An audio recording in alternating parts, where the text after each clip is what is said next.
ओम मृत्युंजय महादेव त्राहि मां शरणागतम जन्म मृत्यु जरा व्याधि पीड़ितं कर्म बंधने ओम त्र्यंबकं यजामहे सुगंधिं पुष्टिवर्धनम उर्वारुकमेव बंधनात् मृत्योर्मुक्षीयमामृतात्।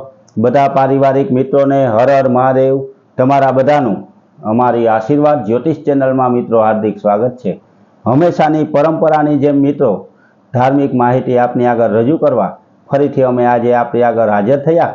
તો આજે મિત્રો શ્રાવણ મહિનામાં જે રીતે આપણે શિવ ઉપાસનાની હંમેશા માટે ધાર્મિક માહિતી આપને આપીએ તેમાં આજે વાત કરવી છે મિત્રો ઉત્તમમાં ઉત્તમ જે પૂજા ગણવામાં આવી કે જેને શાસ્ત્રની અંદર બતાવવામાં આવી એને પાર્થિવ પૂજા કહેવામાં આવે।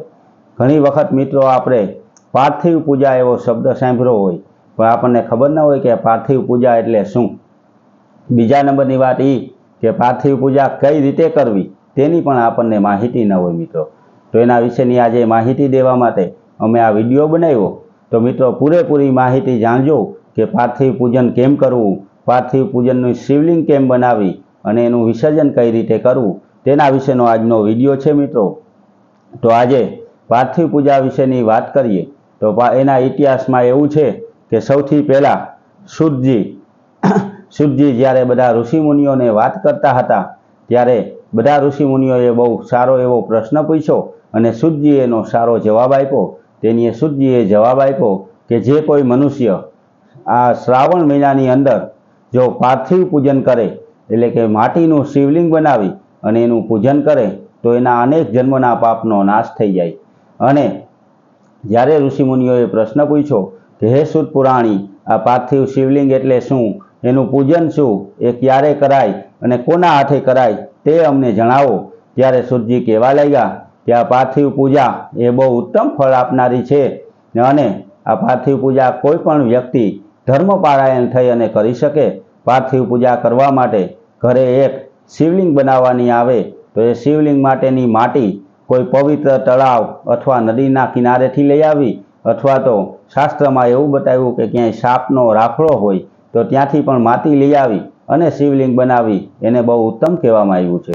પરંતુ ખાસ ધ્યાન એવું રાખવું કે માટી લેવા જાય ત્યારે સતત પંચાક્ષર મંત્રનું સ્મરણ કરવું જોઈએ। ઓમ નમઃ શિવાય બોલી અને માટી લેવા જવું જોઈએ અને એ માટી ઘરે લઈ આવવી જોઈએ।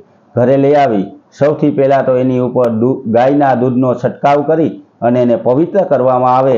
પવિત્ર કરેલી માટી જ્યારે ઘરે લઈ આવીએ ત્યારે તેની પૂરેપૂરી વિધિથી એની શિવલિંગ બનાવવા માટે જે પંચાક્ષર સ્તોત્ર શાસ્ત્રમાં બતાવ્યા જે 5 શ્લોક આવડતા હોય તો 5 શ્લોકનો મંત્રનો પાઠ કરવો જોઈએ અને શિવલિંગ બનાવવું જોઈએ। એ 5 મંત્રમાંથી એક મંત્ર મિત્રો તમને કહું તો નાગેન્દ્રઃ રાયતે લોચનાય ભસ્માંગરાગાય મહેશ્વરાય નિત્યાય શુદ્ધાય દિગંબરાય તસ્મે નકારાય નમઃ શિવાય।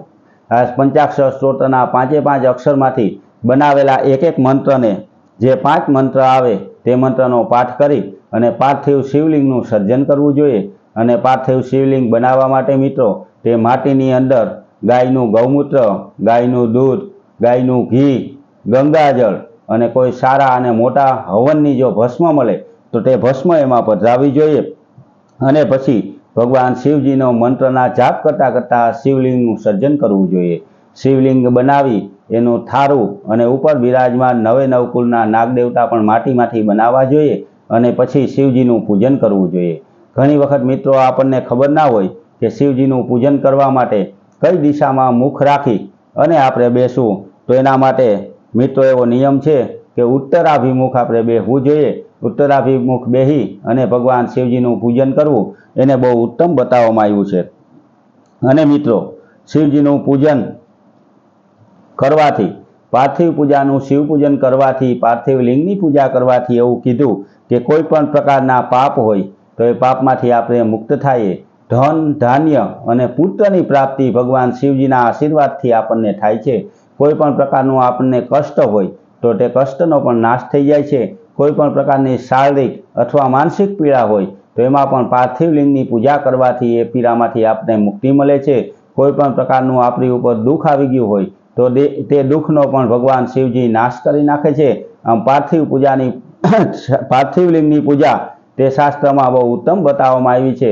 અને એમાં પણ મિત્રો આપણે હિન્દુ સનાતન ધર્મની અંદર ભગવાન શિવજીને મહાદેવ કહેવામાં આવ્યા, તો મહાદેવને રીઝવવા માટે આપણે પાર્થિવ પૂજન કરવું જોઈએ અને શિવજીનું પૂજન કર્યા પછી, શિવજીના અભિષેક કર્યા પછી, શિવજીના પૂરેપૂરા મંત્ર જાપ કર્યા પછી જો આપણને ના ફાવતું હોય તો શક્ય હોય તો કોઈ ભૂદેવ એટલે કે ગોરબાપાને બોલાવી અને એને વિધિસરનું પૂજન કરવું જોઈએ। એ વિધિસરનું પૂજન કર્યા પછી મિત્રો પાર્થિવ પૂજન કર્યા પછી તે લિંગનું વિસર્જન કરવાનો નિયમ હોય તો એ શિવલિંગનું વિસર્જન પણ જળની અંદર કરવામાં આવે, તો એ વિસર્જન કરવા માટે પણ મંત્રોચ્ચાર કરતાં કરતાં આપણે જવું જોઈએ। કોઈ પવિત્ર નદી અથવા તો તળાવના કિનારે જવું જોઈએ, ત્યાં ન જઈ શકીએ તો સમુદ્રમાં જવું જોઈએ અને ત્યાં ભગવાન શિવજીના એ પાર્થિવ શિવલિંગનું વિસર્જન કરવું જોઈએ। શ્રાવણ મહિનામાં શિવજીનું પૂજન એ બહુ ઉત્તમ ફળ આપનાર છે। ઘણા વ્યક્તિઓ 4 સોમવાર પોતાના ગૃહમાં એટલે કે પોતાના ઘરે આ પાર્થિવ શિવલિંગની પૂજા કરતા હોય છે।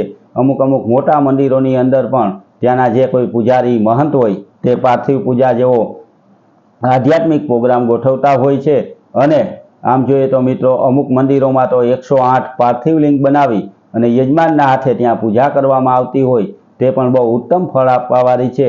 પણ પૂરેપૂરી શાસ્ત્રોક્ત વિધિથી જો એનું પૂજન કરવામાં આવે તો ભગવાન ભોળાનાથ શિવજીના આશીર્વાદ આપણા ઘર પરિવાર ઉપર કાયમ માટે રહે છે।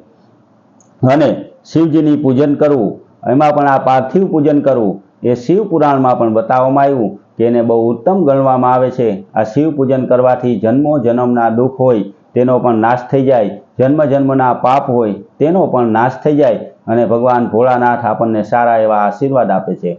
તો મિત્રો શક્ય હોય તો શ્રાવણ મહિનાના સોમવાર અથવા તો અમાસ જેવા પવિત્ર દિવસે ભગવાન શિવજીનું પાર્થિવ લિંગ બનાવી અને ઘરે શિવજીનું પૂજન કરવું જોઈએ। એ પૂજનમાં પણ જેમ આપણે શિવાલયે જઈ અને પૂજન કરતા હોય તે જ રીતે પંચામૃત, તલ, બીલીપત્ર, ચોખા, ચંદન, જનોઈ આવી બધી સામગ્રી વાપરવી જોઈએ અને ભગવાન શિવજીને પ્રસન્ન કરવા જોઈએ। આવું પૂજન કરવાથી શિવજી આપણા ઘર પરિવાર ઉપર કાયમ માટે રીઝી જાય અને કાયમ માટે સારા આશીર્વાદ આપે।